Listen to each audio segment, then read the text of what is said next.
Live from Washington, D.C., this is Balance of Power with Joe Mathieu and Kailey Leinz. Iran says it has a deal, but not with the U.S. Welcome to the Thursday edition as the regime in Tehran rolls out a deal in principle with Oman to partially reopen the Strait of Hormuz.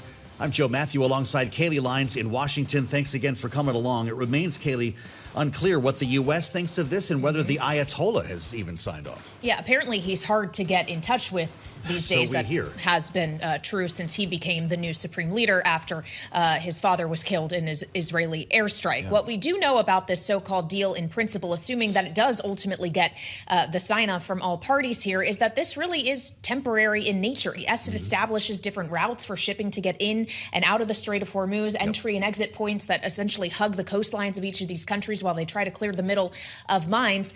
But Iran is saying that this is not a full reopening, and it's also temporary in nature for a period of 2 to 4 months. It doesn't seem like a permanent solution, and it certainly does not provide any kind of solution to the reason President Trump says they got into the war in the first place, which is for Iran never to have a nuclear weapon. There's also confusion, depending on the version you're reading here, about whether tolls or fees would be invoked. There's talk of some sort of maintenance fee or an environmental maintenance fee.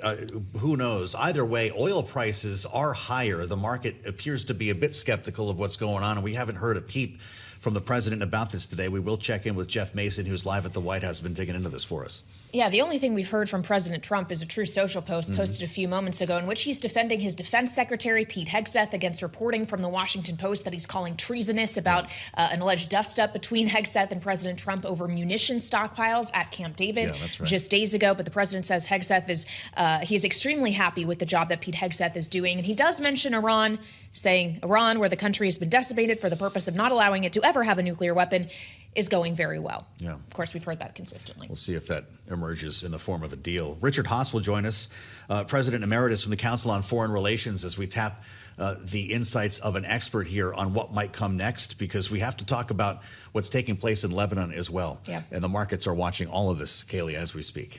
Indeed they are. And for more on the markets, we turn now, as always, to Charlie Pellet up in New York. Hi, Charlie. Thank you very much, Kailey and Joe. Oil markets in specific. Going to begin with hydrocarbons because we got West Texas Intermediate crude up now by 3.3%, 77.68 a barrel on WTI. Again, underscoring here, perhaps with an exclamation point, up now by 3.3%. Barrel of Brent, 82.62, up now by 4%. So we do have oil higher, stocks moving lower. However, NASDAQ just turning positive, barely up 2 points right now, up less than 0.1%. The S&P remains in the red. We're off session lows, still down 11, drop there of 0.1%. Dow Industrials retreating from a record, holding above 54,000 as of now, 54,005. The Dow down 343 points, a drop there of 0.6%. The SOX, the Philadelphia Stock Exchange Semiconductor Index, it is advancing now by 1.5%. The VIX above 15, the 2-year 4.24%, the 30-year 4.66%, the 10-year 4.66%, the 30-year 5.20%. Gold down $7 the ounce to $42.39, down just about 0.2%. Again, WTI up 3.4%, 77.74 a barrel. Barrel of Brent, 82.67, up now by 4%. We are getting more details about the Iran-Oman drafted deal. Iran's semi-official FARS news agency says the passage of vessels belonging to the United States, Israel, and other, quote, hostile countries through the Strait of Hormuz will be prohibited. An Iran-Oman deal to partially reopen the Strait of Hormuz said to be in the final stages. Any deal has to be approved by Iran's supreme leader, and we'll have more coming up in just a moment right here on Balance of Power with Richard Haass, former president of the Council on Foreign Relations. Again, recapping, NASDAQ just turning negative, lower little change, down by 0.5 point. We've got crude West Texas Intermediate up now by 3.3%. Joe and Kailey, that is a Bloomberg Business Flash. All right, Charlie Pellet checking on the markets for us. Thank you so much. As Charlie mentioned, the oil markets, the markets overall, of course, are keyed into any development when it comes to Iran in the Strait of Hormuz. And while Iran says a deal at least in principle, has been reached with Oman over transit in and out of the Strait of Hormuz on a temporary basis. It's not totally clear when that will be finalized and what role the U.S. will play and how this factors into the pursuit of potentially a wider agreement that would be inclusive of limits on Iran's nuclear program.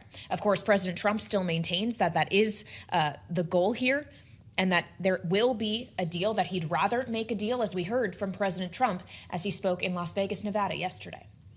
I'd rather make a deal because I don't want to kill people. We were all set for the biggest attack since World War II, and they called me and they said, please don't do it, let's talk. And then they said, we never said that. But we are talking, let's see what happens. As soon as this situation ends with Iran, oil is going to go down to the floor, gasoline's going to go down. Not much has progressed since we talked about this yesterday. Well, maybe I should clarify that, because not much has progressed with the U.S. Iran and Oman continue talking and apparently have a deal in principle. We saw this in the works yesterday. This apparently is about to emerge now, finalizing a draft agreement to reopen the Strait of Hormuz and give Iran oversight of the waterway. We'll see how long this lasts. Jeff Mason joins us now, Bloomberg White House correspondent. Delighted to say he's in studio with us today. We don't have, at least yet, any open events with the president where he might weigh in on this. Do we expect the administration would accept a deal I just described? Good question. I mean, particularly the part about Iran having control over the Strait is something that the president has vocally opposed and said that he would not support that. He's also been pretty vociferous in saying that Iran should not be able to charge any fees.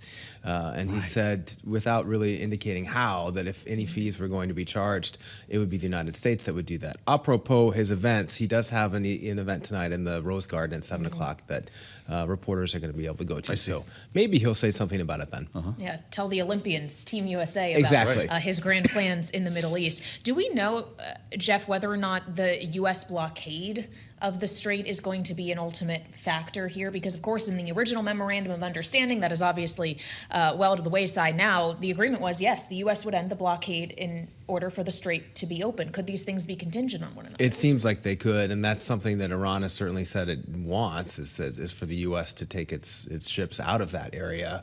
But the president has maintained that presence, the United States has maintained that presence in large part to give him continued options with that blockade and just in general having forces in the region so that he can continue to make the threats even when he doesn't follow through on them. Boy, really something. There are some confusing takes on whether there would be tolls or not. If you call it a service fee, as Iran is doing, is it still a toll? I mean, I guess it depends on whether you care about the wording or not. But if money changes hands and money is going into Iran's coffers, that seems like a toll to me. Yes. But whether or not it's called a toll or called something else, it has to do with money going into their coffers. And that, I don't think we can underscore enough, is a shift from 6 months ago, right? I mean, this is, and the president was so critical of President Obama's agreement with Iran and the agreement that was made under his tenure because of some of the money that ended up being freed up for Iran to use. In the long run, if this deal goes through and that money, this becomes a revenue stream, that might lead to some political criticism of President Trump as well. A revenue stream potentially to the tune of billions of dollars a lot of money, a year. No doubt. Can I also ask you, Jeff, we just got this True Social post from the president pushing back on reporting in the Washington Post, suggesting he fully stands behind his defense secretary, Pete Hegseth. He has previously pushed back on the idea that the U.S. is running low on munitions. What is actually known here in terms of the U.S.'s remaining capabilities? Well, there's certainly been a lot of reporting about a lack of munitions or running out. And so there seems like there's some there, even though the president has dismissed it. I would add, though, to that, or a caveat, that he's dismissed it before, but also I think he was on Air Force One when he was asked about this not too long ago, when he also said, I wish we had more. To me, that seemed like the president speaking the quiet part out loud, even as he dismisses reports that he's not happy about. He also is confirming the fact that the cupboard is a little bit bare, at least barer than he would prefer. He posted about this, guys, on Truth Social. Large amounts are being manufactured and shipped to the U.S. as needed, referring to massive amounts of munitions. And Jeffy said the leakers of these treasonous statements are being hunted down. Is he talking about journalists or people in the Pentagon? Or? Well, good question. Possibly both. I don't know the answer to that question. He's used the word treasonous, and he was using the word treasonous in the post right before I came on with regard to the reporting, which, of course, we object to. I mean, it's the First Amendment right of journalists and news organizations to report the news. But he has, for sure, gone after journalists and gone after leakers in a way that he did not in the first term. And I might add, also in the first term, he was often a source for people, and that's something that dates back to his time as a New York businessman. Well, you were there and you would know. Yeah. Well, he was also firsthand source for a lot of this administration. He was picking up the phone a lot. I feel like that's true, happening less frequently. We aren't getting the constant, just get off the phone with the president. You've called him before. I have, and he goes through periods where he takes our calls and periods where it's a little less frequent. Goes to voicemail now? Everything is goes to voicemail sometimes. Yes. All right, Jeff Mason covering the White House for us and here with us in our Washington, D.C. studio today. Jeff, thank you very much. Thanks, and for further insight into the president's calculation and the position he finds himself in when it comes to Iran, we turn now to Richard Haass, Counsel on Foreign Relations President Emeritus, who's here with us now on Bloomberg TV and radio. Richard, welcome to Balance of Power. When we consider, I guess, first, the most immediate deal that seems to be on the table between Iran and Oman over the Strait of Hormuz, is it one you feel can be relied on? Is it a good one? I'm not sure anything can be relied on in the Middle East. And even the question whether it's a good one, the question is whether it's a good enough one, or whether it's the least bad one. And if the goal is to get the Strait of Hormuz open, which it should be, before the war, about 1/5 of the world's oil and gas traveled through it, plus a lot of other cargo. The idea that Iran would have a larger role now than it did then, I think, is inevitable. Wars have consequences. Iran will have a larger role even without charging a toll or a fee or whatever you want to call it. But yeah, I think it's something that's acceptable. We'll have to drop our blockade, and in my view, is we should drop our blockade so long as Iran lets others use the Strait of Hormuz. We'll have to let them sell some oil as long as most of the other sanctions stay in place. I think that's probably as good as we can expect at this point. Richard, it's great to have you back. What do you make of this move, strategically speaking, by Iran to just stop dealing with the U.S. and make a deal with its neighbor, Oman? Is this shrewd? What does the administration choose for its next play? Well, what I would do is actually take a page out of Iran's book. There's such a poisonous quality to U.S.-Iranian interaction. I would say we actually ought to multilateralize this. It should not simply be Iran and Oman. It should not simply be Iran and the United States. The world, and certainly all the countries of the region, have a stake in transit through the Strait of Hormuz. So what I would like us to do is enlist others diplomatically. Get the Arab states of the region, who have an enormous stake in what goes through there. Maybe get the Europeans, get the Asians, people from Asia who import enormous amounts of energy from the Middle East, and have them all involved. So that way it's not simply Iran against the United States. I want it to be, in many ways, Iran against a big chunk of the world. Well, and almost as if they could hear you, a U.S. official now telling Bloomberg that Hormuz is an international waterway and that no party controls Hormuz lanes or transiting, and that temporary Hormuz routes will be without impediment. So it's unclear if that's maybe signaling that the U.S. isn't necessarily liking what it's hearing here on the Iran and Omani front, Richard. But to your point about this being of global concern, who is it that needs to initiate such a thing? If we are to get all of these different parties at the table, is that a U.S.-led effort? Is that a UN-led effort? And why would it be an effort that Iran might be willing to cooperate with? I would say to the U.S., could be European-led, could be countries, again, that of the region, could be Saudi and others led. Iran may not like it. Again, they have, though, a stake in opening the Strait of Hormuz, certainly so for two reasons. They want their own oil and gas to be exported, and second of all, ultimately, they want to collect a fee. So this has become a big wartime objective of theirs. So I don't think this is impossible by any means. So sure, I would push for it. Again, I don't think we have a whole lot of leverage, and all these threats of military force you had the president on a few minutes ago, quite honestly, are empty. Iran has absorbed an awful lot of punishment and to little avail. And we can't escalate against Iran's energy infrastructure, because the last thing in the world we want them to do is to attack the energy and water infrastructure of the neighboring countries. So these threats are quite, again, they're empty. And all they do is raise questions about American credibility. So I would put them aside, and I would focus on other things, some diplomacy. I'd focus on longer-term steps to reduce the importance of the Strait of Hormuz. We should encourage new ports, new pipelines, increased production of oil and gas from other parts of the world. We ought to be taking steps to improve the ability of local countries to defend themselves. In the short run, we're going to have to accept an outsized Iranian role. Again, wars have consequences. But over time, we ought to be focused on reducing Iranian leverage over the neighbors and over the Strait, and then turn the focus to their nuclear program. That's ultimately as important, even more important than what happens with the Strait. Well, we know you're no stranger to Middle East wars, Richard, with your book, War of Necessity, War of Choice, which I think I see behind you there. I'm curious your take on this argument over munitions. The Washington Post today, the president's very upset about it, talking about the president boiling over at Camp David, yelling at Pete Hegseth about the lack of munitions. We know that we have run short or completely empty, according to Reuters, of ATACMS missiles and other long-range missiles are simply expended. Is this a result of our lack of defense industrial base, or a war that has been mismanaged?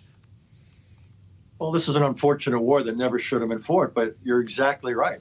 What it really reflects is that we don't have the ability to produce significant numbers of weapons at reasonable prices in small amounts of time. We have a defense establishment. When Dwight Eisenhower gave his farewell address, he talked about a military-industrial complex. We have a military-industrial legislative complex. And by the time these three institutions get together, the Congress, the large firms, and the U.S. military establishment, we are inefficient, and we're not nearly innovative enough. And the fact that countries like Iran are producing large numbers of these effective systems. Look at what Ukraine is doing. Ukraine is producing what? 6-7 million drones a year for tens of thousands of dollars each. Why aren't we doing that? So actually, I think this highlights a scandal, if you will, that's been bipartisan. It's happened over decades. We've got to revamp and reorient our manufacturing base to essentially position us for contemporary warfare. And this war is a belated wake-up call. Well, you mentioned Ukraine, Richard, in our final moment with you. This lack of munitions and defensive ones, especially that the U.S. experiencing, does have consequence for Ukraine, right, which desperately needs these defensive interceptors, as evidenced by the missile strikes we've seen Russia be able to conduct and civilians dying in Kyiv. What does this ultimately mean for Ukraine's ability to try to last here, to get to a diplomatic outcome? Ukraine is almost defenseless against Russian ballistic missiles that are produced maybe at the rate of about 100 a month.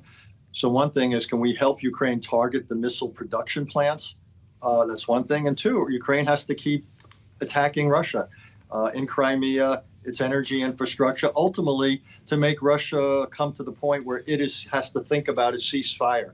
That even though it can inflict pain on Ukraine, it also will have to suffer enormous consequences itself. That is potentially the preconditions of getting this war to move towards a ceasefire. We ought to help Ukraine get to that point. All right, Richard Haass of the Council of Foreign Relations, or he's President Emeritus. Thank you so much for joining us on Balance of Power, Joe. Much more to follow here, Kailey, as we connect with our political panel. We want to hear from Rick Davis and Jeanne Zaino on all of these developments, or lack thereof, depending on which part of the story that you're talking about. The latest from Iran, as well as Israel and Lebanon, and the way forward when it comes to Pentagon spending. Alongside Kailey Leinz, I'm Joe Mathieu. This is Balance of Power, only on Bloomberg. It's 121 on Wall Street. We do check markets all day long here at Bloomberg. We have got the Dow, the S&P, NASDAQ all very much in the red. This is the price of oil continues to advance. Right now, West Texas Intermediate crude up 3.5%, 77.82 a barrel. That is fueling worries about inflation. Barrel of Brent, 82.73 now, up by 4.1%. Oil traders keeping a close eye on developments in the Middle East. As I mentioned, stocks in the red with the S&P now down 19, still still holding above 7,700, 7,703, down 0.3%. Dow Industrials retreating from a record back below 54,000 now, down 440 points, a drop of 0.8%, with the Dow at 53,895. NASDAQ down under 0.1%. The NASDAQ 100 index down 0.2%. The SOX, the Philadelphia Stock Exchange Semiconductor Index, up 1.3%. The VIX below 16 now, with a 2-year yielding 4.23% and the 10-year 4.66%. The 30-year 5.20%. All of this ahead of the jobs report tomorrow morning, 8:30 a.m. Wall Street time. Gold, little change, down under 0.2%, 42.39 the ounce. West Texas Intermediate crude up 3.5%, 77.82 a barrel.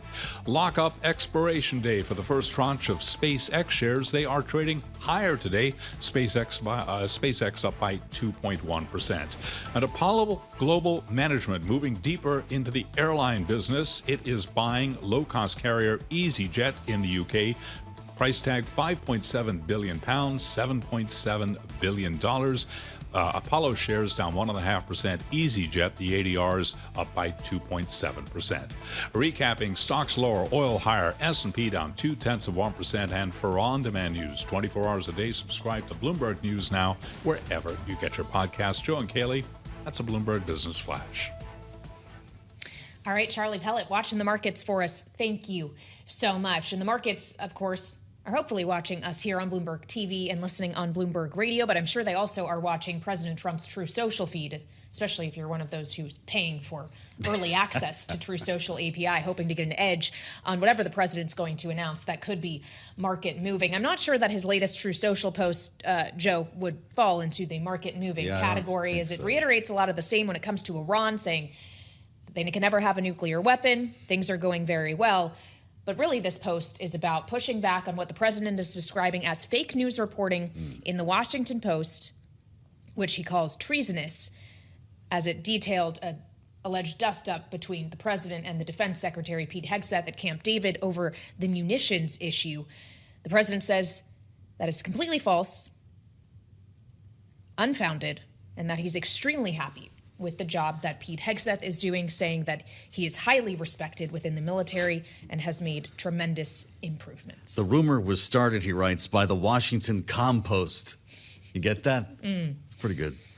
One of the worst media outlets in the business, despite her telling them their story is completely false. The story is a ripper to read it. I can't imagine what it would have been like to be in the room at Camp David. Let's see how our panel feels about this. We want to get to the latest headlines surrounding the war and the pushback from the President of the United States. Bloomberg Politics contributors Rick Davis and Jeanne Zaino join now. Rick is our Republican strategist and partner at Stonecourt Capital. Jeanne is our Democratic analyst and democracy visiting fellow at Harvard Kennedy School's Ash Center. When you read the story, Jeanne, it does make you wonder how frustrated the president must have been. Boiling over is the language they use at Camp David, demanding answers from Hegseth on why he had been misled about our levels of munitions, which an issue that Hegseth apparently told him, quote, had been fixed, unquote. You can't fix that in less than a couple of years, right? It takes a while to make these missiles, doesn't it? It does. And these are long-term problems, even predating, obviously, Donald Trump's administration, although, of course, when you go to war, whether you go into Iran last year or you go to Venezuela or you go to Iran again this year, when you send munitions to Ukraine, as we have done, all of these things impact the stockpile. And can anybody believe the president wouldn't be frustrated by this situation? This was a war in Iran he thought was going to be over in 24 hours, a couple days, maybe a couple weeks. It's dragging down on, it's pulling down his support amongst not just Democrats, obviously, but independents, Republicans, his base. Costs are rising. All of these things are the result of what he has done here with Iran. And of course, he's going to be looking to his team, and Pete Hegseth is leading it and saying, what happened here? Because this is not the position I want to be in as we are less than 90 days now to the midterm. Well, and when we consider the position that the president is put in with these kind of reports, Rick, not even just about the interpersonal issues, perhaps with him and members of his administration, but with the very question around the U.S.'s remaining munitions, this is a national security question. It's a question that I'm sure has influence on minds in Tehran as they're considering whether or not now is really the time to be making a deal with the United States. Is he right to be upset by the suggestion that we are at a strategic disadvantage militarily? Yeah, I don't think it's a big secret that we've used up a lot of our stockpile. It's been widely reported, really ever since the first 4 days of the attacks on Iran. And, we've talked about the missile math for quite some time, and that, what does Iran have and what do we have and how does it compare? So this is nothing new. I really don't think it has that level of a strategic importance, probably more important to the Ukraine conflict with Russia than it has to do with Iran. We've got lots of jet fighters that can deliver ordnance anytime we want on the Iranians, and we've done that repeatedly, even as early as 2 weeks ago. So it's not like we don't have things that can replace that. It's the defensive stuff that the Ukrainians need that we're short of, that they can't replicate, and therefore the deal gets struck with Zelensky, that, make your own, we'll give you a license for it. The problem is he's got to develop an industrial capability to do that. Look, fundamentally, Richard Haass said it, he was 100% right. We have a problem with manufacturing in the defense industrial congressional complex. This has been talked about for decades. John McCain used to rail about this 20 years ago. And the bottom line is that's probably what's more important, that if Secretary Hegseth had represented to Donald Trump that problem was cured, he's kidding him. And we've now seen repeated examples of his cabinet secretaries, Burgum on the Eclipse pool, Hegseth on this, basically tell him what he wants to hear and then hope that nobody walks through the front door saying, hey, this is not true. Wow. Well, that's quite an answer, Rick. And when you look at the actual numbers, Jeanne, in the first month of fighting alone, the U.S. fired more than 850 Tomahawk cruise missiles, more than 1,000 Patriot and terminal high-altitude area defense system missiles, THAAD system missiles. We fired more than 1,300 of the Army's tactical ballistic missiles in the initial weeks of fighting. And as Reuters has reported, our stockpile of ATACMS, the short-range missile in demand by Ukraine as well, is basically drained to the extent that there are none left. You do start wondering if Richard Haass is onto something when he calls this a bipartisan scandal. Do you agree? 1,000%. And it predates Donald Trump, as Rick was just talking about. It is something that is a huge problem for U.S. security. I think the American people are right to ask something, Joe, which is that we are spending more on defense and our military than any other country in the world and in human history. Next year, they're asking for $1.5 trillion. And we find ourselves in this position. The American people, for all of us, that is just writ large of an inability to secure ourselves, to manage ourselves.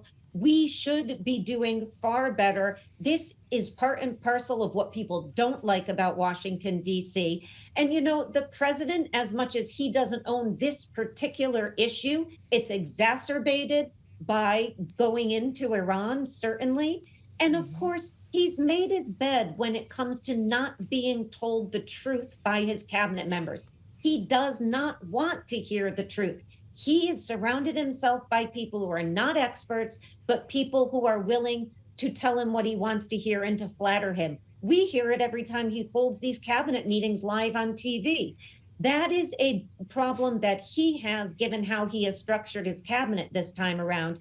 And he has a right to be angry and mad and frustrated, but it is certainly a lot of blame to go around in this administration and previous administrations. And what there's very little of is any answer out of Congress or anybody who is thinking about putting their hat in the ring to lead this country as to how we get out of this mess. It's an economic and a security disaster for the United States, and it makes us vulnerable around the world, not just in Iran and not just in Europe.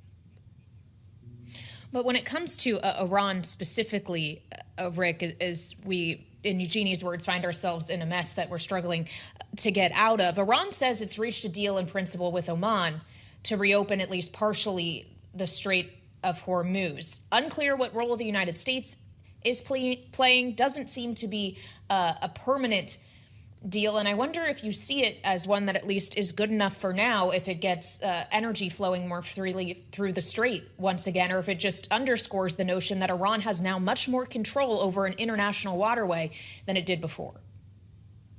Well, like most people, I think we've got more unanswered questions than we do questions about this potential deal between Iran and Oman. It's certainly not a deal between Iran and the United States. And we've seen reporting just in the last few minutes about how the administration is basically saying we're not going to support any deal where they charge a fee or a toll for ships coming in or leaving the Gulf of Hormuz. So it's kind of hard to see how all of this is anything other than another bad day at the work at the office, in the war against Iran. The fact that we aren't even party to the conversations. I mean, what's happened to our negotiators and all our middlemen that somehow now this is all being done by Oman and Iran, two interested parties to the economic upside of charging fees. I mean, it's out of control. And so I see nothing positive coming out of this. It doesn't address any of the sticky issues that we care about, and it changes the complexity of an international waterway that has served the economic community around energy for decades. That's a bad change and a horrible outcome to this incursion. Jeannie, in our remaining moment, I'd ask you the question that Rick just asked, and your thoughts on this. I think there's no other option. This is what we are left with. When it comes to tolls, we signed an MOU that gave Iran the ability to impose tolls after 60 days. We entered a war where everybody who has studied this knew they would close the Strait successfully.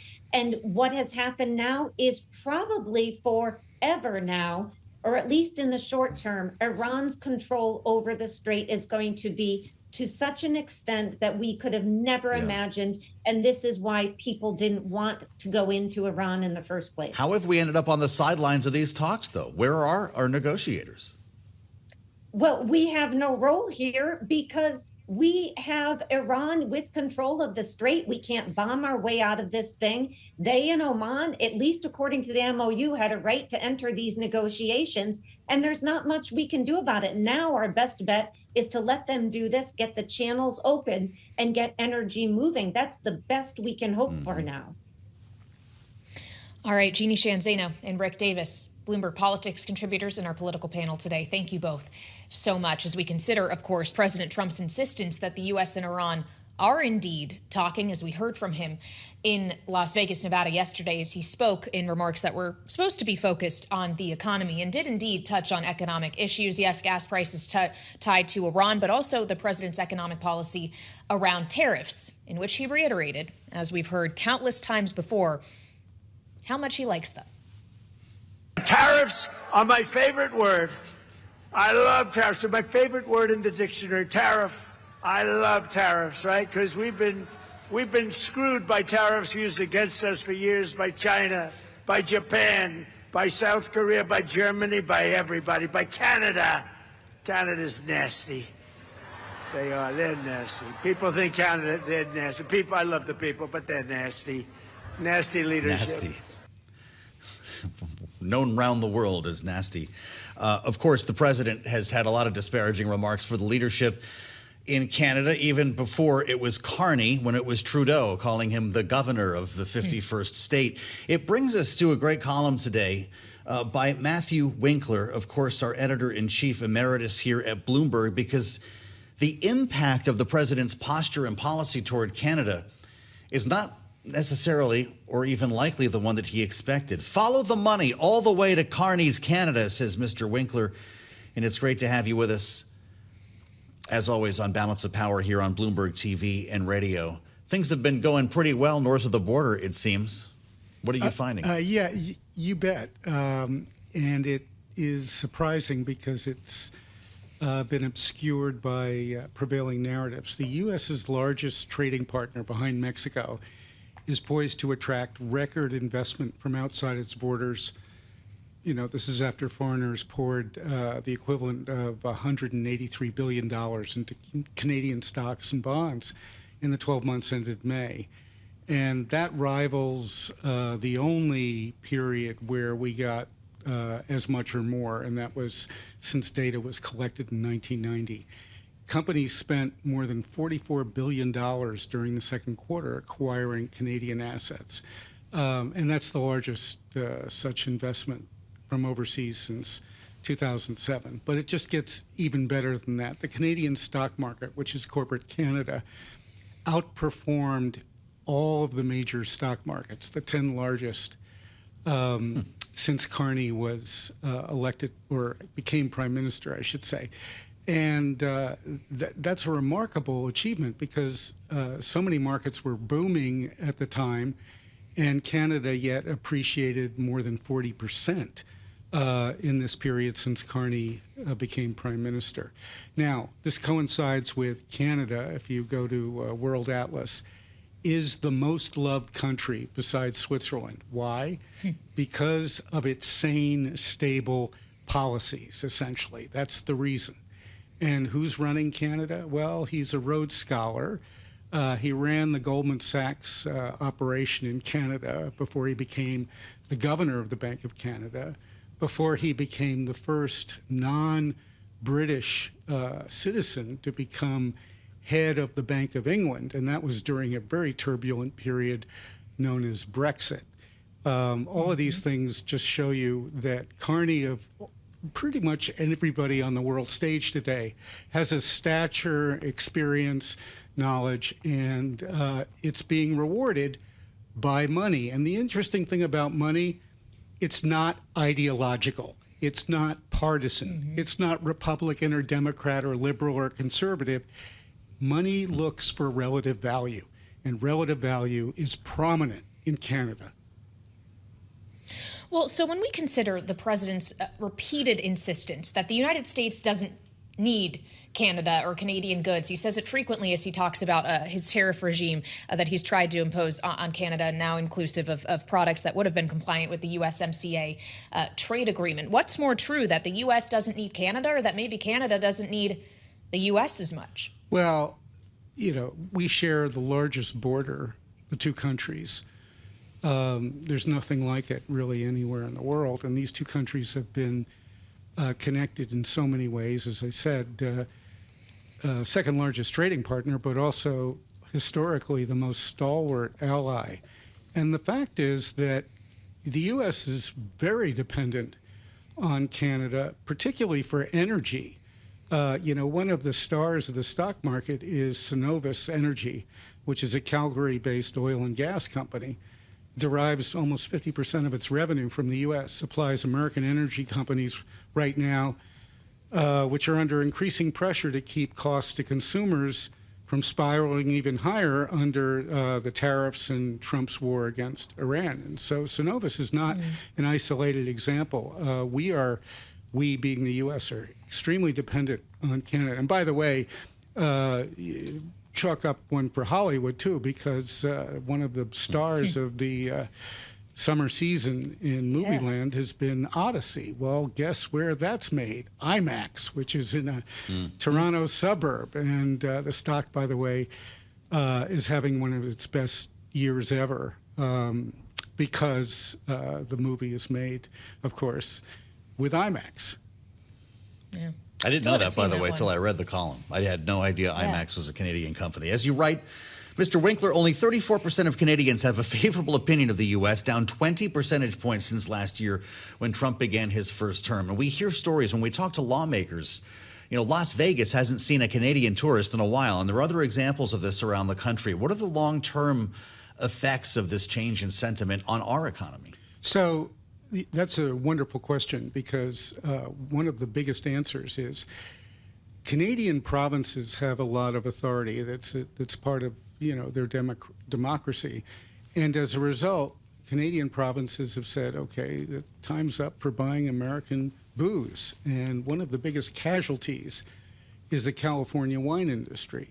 Not that Canada has any kind of antipathy towards California. In fact, California and Canada probably have much more in common than the U.S. and Canada. However, alcohol is alcohol. And so Canadians have shunned, because of the Trump tariffs, American liquor, and that includes wine. And so the wine industry has just taken a huge hit since the Trump tariffs.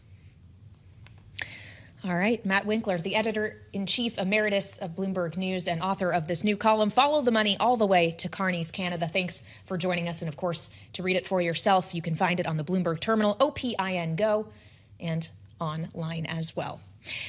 And now we want to get a quick check on the markets as we work our way through this trading day. And for that, we turn back to Charlie Pellet, who's up in New York. Hey, Charlie. Hi, thank you very much, Kailey. Leinz. Indeed, the Dow, the S&P, NASDAQ 100 index, Russell 2000 index, all trading lower. This is oil prices advance. West Texas Intermediate crude up 2.8% right now, 77.36. Traders keeping an eye on developments out of the Middle East. Barrel of Brent, 82.39. Brent crude up now by 3.7%. The S&P 500 index down 20 now to 77.03, holding above 7,700. We are looking at a drop right now of 0.3%. Dow retreating from a record, down 444, back below 54,000, down just about 0.8%. NASDAQ is down 0.4% to 0.2%. The NASDAQ 100 index lower by 0.4%. The stocks, the Philadelphia Semiconductor Stock Exchange, however, is advancing up 0.9%. 2-year yield 4.24%. The 10-year 4.66%. Spot gold right now down is trading lower by $4 the ounce, 42.42, a drop there of 0.1%. Recapping, stocks lower, oil higher, WTI up by 2.8%. Joe and Kailey, that is a Bloomberg Business Flash.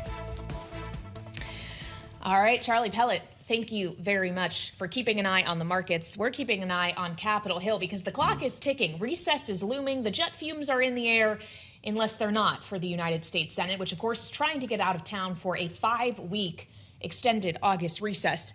But the to-do list is quite long before that. And the Senate Majority Leader, John Thune, hasn't budged really on how much he would like to accomplish before he lets the chamber move on to their fundraising and vacations. We have a CR, a continuing resolution to keep the government funded, on the table. The confirmation of Attorney General Todd Blanche, which maybe gets easier now that Senator Ruben Gallego, a Democrat, is going to be absent due to his wife's appendix emergency, evidently. That does a math favor for Republicans. We have questions as well around whether or not they will try to advance a budget resolution for Reconciliation 3.0. I'm missing a few things here. Russia sanctions. Clarity Act. We need a bell as well. We can ring a bell for each of these. Yeah. It's absurd. They're not going to get all of this done. The question is, could they get some of it done?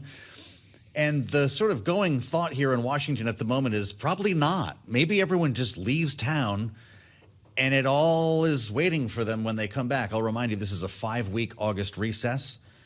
I'm guessing this feeling is familiar to Patrick McHenry. Our Bloomberg Politics contributor, former Republican congressman from North Carolina, former chair of the House Financial Services Committee, and Speaker Emeritus is with us. Great to see you, Mr. Chairman. What do you think? It's the upper chamber. They're all going to just go to the airport tonight and go home, right? Of course not. No, look, I mean, this is so much of what happens in the Senate is about who's in the majority and what they put on the calendar. The calendar is then dictated by events, life events. You referenced Senator Gallego's wife had an emergency appendectomy. Life will overtake the political control. Yes, and we wish her a fast and good recovery to the Gallego family. But life events do overtake what is possible for these legislative majorities. And they're both so narrow in both the House and the Senate, and they've got a major to-do list to resolve. So it all comes down to the slimmest of margins for these major decisions. But this is how the Senate works. They will get more done in a 10-day period of time than they've gotten done over the last 4 months.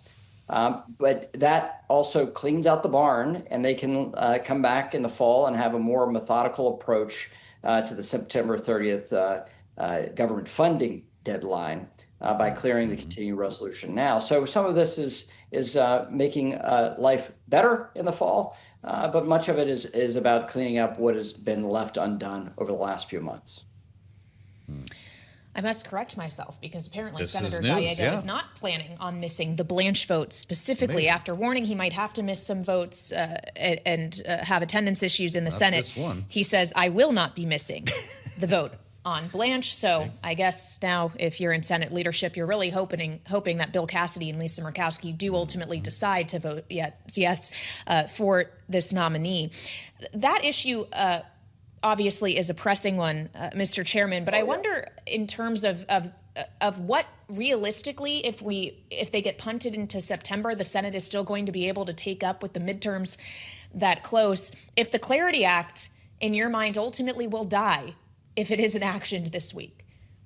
Well, I think what they want to have is the vote to get on the bill, the first vote to bring up the bill, and it's the first test of where the Senate majority lies or lack of majority. You need 60 votes to pass major pieces of policy. So this would be a test vote to suss out where senators stand before leaving for the August recess.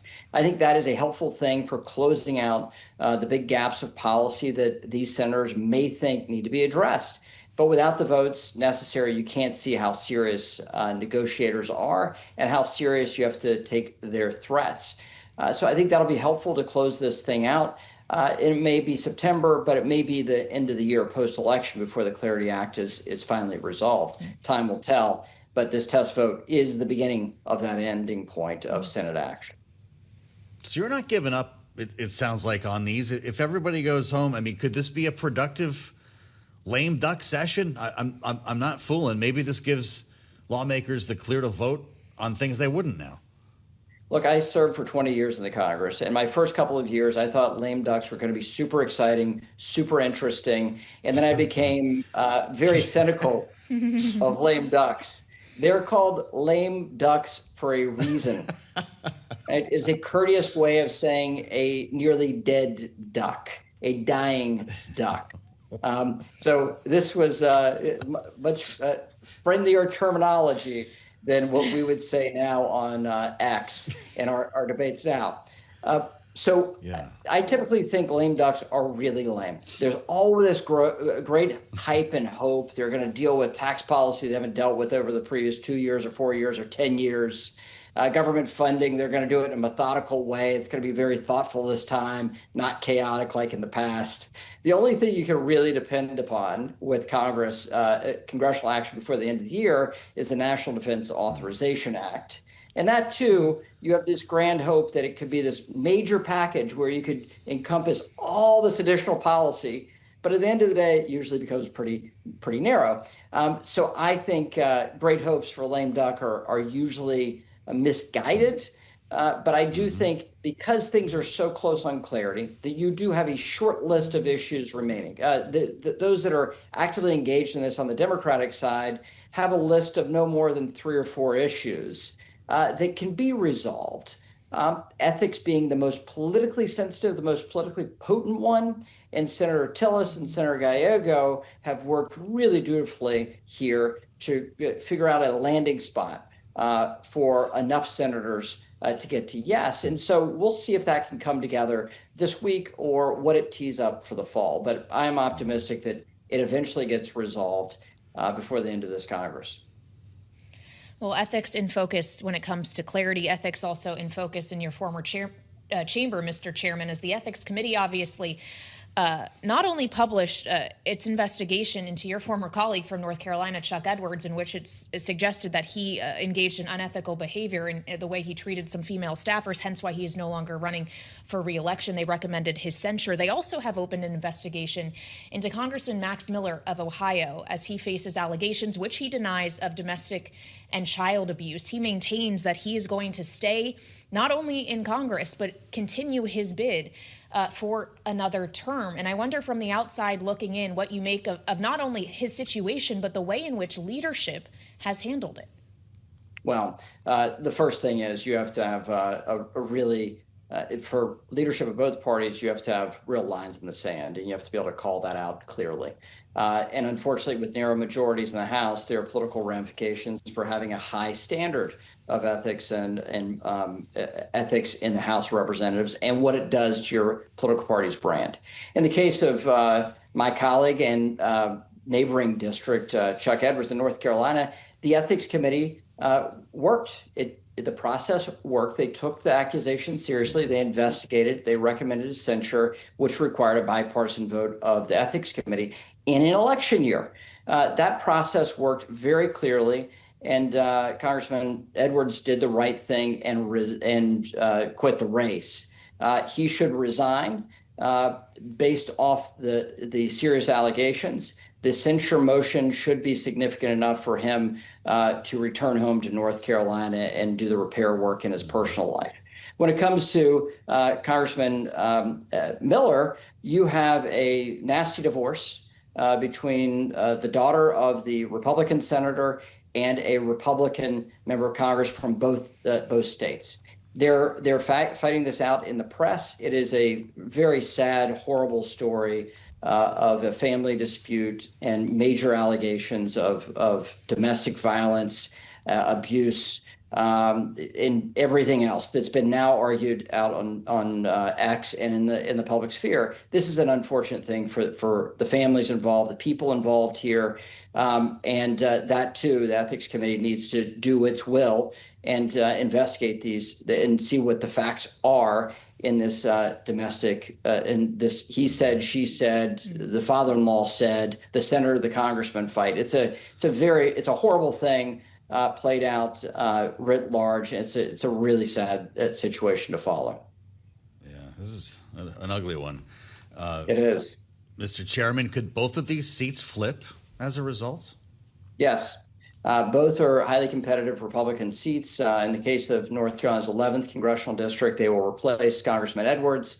The committee process, there's clear law and a legal process in North Carolina for the replacement of somebody this late in the game. In election year, the Republican Party of the 11th district will meet and replace Congressman Edwards on the ballot. I think that takes this seat back into the Republican column. We'll see what happens in Ohio. I don't have the same granular details there, but these are both highly competitive districts in a highly competitive year that benefits the Democratic Party. So tough thing for Republicans to watch. But a huge opportunity for the Democratic Party to pick up these seats. All right. Former Congressman from North Carolina, former chair of the House Financial Services Committee, Patrick McHenry, now a Bloomberg Politics contributor. Thank you so much for joining us, including on some of these sensitive issues. We didn't even have a chance to ask the former House Financial Services chair about the reporting Bloomberg has done today, matching some other reporting about President Trump's phone calls to the Fed chair, Kevin Warsh. Regular call. Repeated phone calls. Yet What's that say for independence? Rate cut. Hey, the spacewalk is still underway. What are they, on hour 7 here outside the ISS? They're working on the solar arrays. Great Americans. We'll have more in the late edition of Balance of Power, only here on Bloomberg.